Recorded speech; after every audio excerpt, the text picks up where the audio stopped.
আজি 4 মাহ হৈছে সেপ্টেম্বৰৰ 19 তাৰিখৰ পৰা আজি জানুৱাৰীৰ 19 তাৰিখ পালেহি আপুনি মুখ্যমন্ত্ৰী মহোদয় আপুনি নিজেই কৈছিল চাৰ্জশিট দিয়াৰ পিছদিনাখনৰ পৰাই আপুনিও ৰাজপথলৈ নামিম বুলি ক্ষিপ্ৰ ন্যায়ৰ আপুনি দাবী কৰিছিল কিন্তু এতিয়া সেইবিলাক হোৱা নাই 30 অক্টোবৰত জুবিন গাৰ্গৰ ৰৈ ৰৈ বিনালে ছবিখন মুক্তি লাভ কৰিছিল কাশ্মীৰ ফাইলছ আপুনি ৰিলিজ হোৱাৰ পিছদিনাখনেই চাইছিল কেৰালা ষ্টৰী ৰিলিজ হোৱাৰ পিছদিনাখনেই হয়তো চাইছিল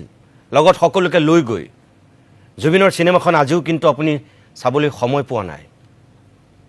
আজি জানুৱাৰীৰ 19 তাৰিখ এটো আপোনাৰ ব্যক্তিগত কথা আমাৰ ক'বলগীয়া একো নাই কিন্তু তথাপিও ময়ো জুবিন আমিও জুবিন বুলি ৰাজপথত নামি বেছি জুবিন বুলি আমি আটাইতকৈ বেছি জুবিন অনুৰাগী বুলি কোৱা মানুহজনে জুবিন গাৰ্গে জীৱনৰ শেষ ছবিখন বনোৱাৰ পিছত জুবিনক শ্ৰদ্ধা জনাবৰ কাৰণেও আপুনি কিন্তু চোৱাটো উচিত আছিল আপুনি কৈছে 26 জানুৱাৰীত চাম বুলি আমি নাজানো 26 জানুৱাৰীলৈ ছবিখন থাকিব কেনে নাথাকে অৱশ্যে আপুনি মুখ্যমন্ত্ৰী আপুনি কৈ দিলে হয়তো কোনোবা এটা হলে আপোনাক চোৱাৰ ব্যৱস্থা কৰি দিব সাগৈ কিন্তু হলবিলাকৰ পৰা মোটামুটি নোহোৱা হৈছে এটা নে দুটা হলতহে সাগে এতিয়া ৰৈ ৰৈ বিনালে আছে এই যে জুবিনৰ যেটো ন্যায় যেটো জুবিনৰ প্ৰাপ্তি আজি 19 তাৰিখৰ দিনটোত আপোনাৰ প্ৰতি আহ্বান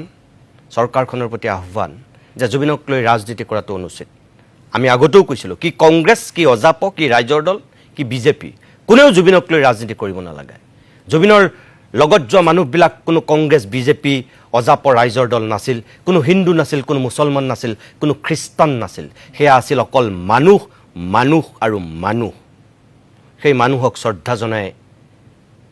কিবা এটা ক্ষিপ্ৰ ব্যৱস্থা গ্ৰহণ কৰক আজিৰ এই 4 মহীয়া হোৱা দিনটোত চৰকাৰখনৰ প্ৰতি মুখ্যমন্ত্ৰীৰ প্ৰতি আমাৰো বিনম্ৰ অনুৰোধ